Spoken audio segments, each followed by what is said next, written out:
Hello，大家好，歡迎嚟到問經所答，我係麥天娜。福音系列第10節，世界咁多痛苦，神真係喺度。今日我哋嚟一個靈魂拷問，問題 number 10：如果神咁愛世人，點解世界仲有咁多痛苦呢？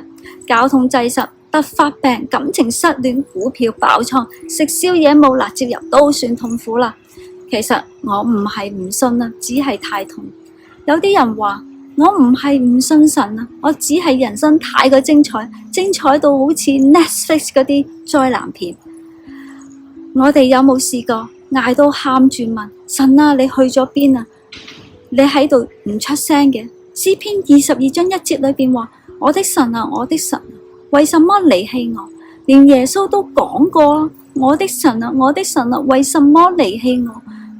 講一次唔算投訴啊，係栽咗大衛同耶穌嘅 group chat 啊。神唔係幫我哋避雨啊，佢係同我哋一齊淋濕啊。聖經冇寫信神送你 VIP 特權啦，包你一世無風無浪。事實係耶穌自己都經歷晒啦，佢俾 friend 背叛佢，宗教 group 批鬥佢，政府釘死佢。咁佢唔係 CEO 啦，佢係同行者啦。以賽亞書53章3節裏邊講，他被藐視，被人厭棄，多受痛苦，常經憂患。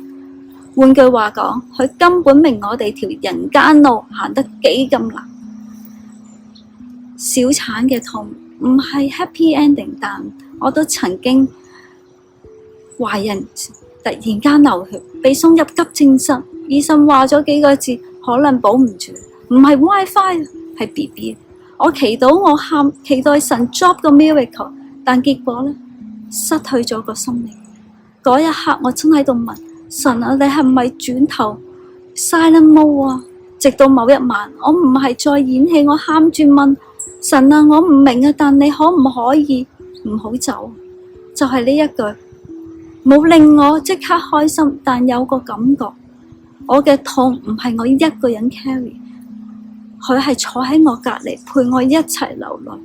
詩篇34章18節裏邊講，耶和華靠近傷心的人，拯救靈性痛悔的人。我哋想要解釋，神俾咗我哋一個陪伴。有啲問題問到老都未必有答案。例如點解蚊會咬人呢？點解紅豆冰冇紅豆味呢？點解 Crash 睇唔到我啲 story？神有時冇俾答案㗎，佢係做咗一件更勁嘅事。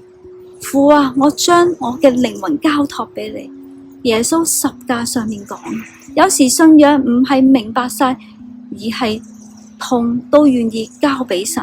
羅馬書8章28節裏邊講，我們曉得萬事都互相效力，叫愛神的人得益處，就是按他旨意被召的人。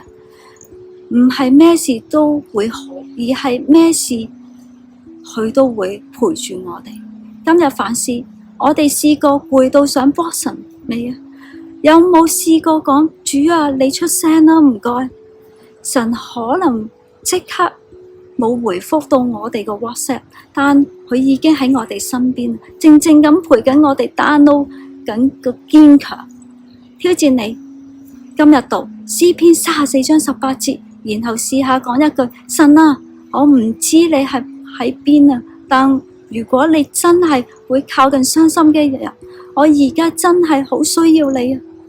你唔使 perfect 先至可以信神，你只要肯講一句，主啊，我唔明啊，但我唔想再一個人撐。福音唔係痛苦會 say bye bye， 係痛苦之中同你一齊講，我哋一齊行啊！下一節預告，教會相過惡，神係咪都一樣呢？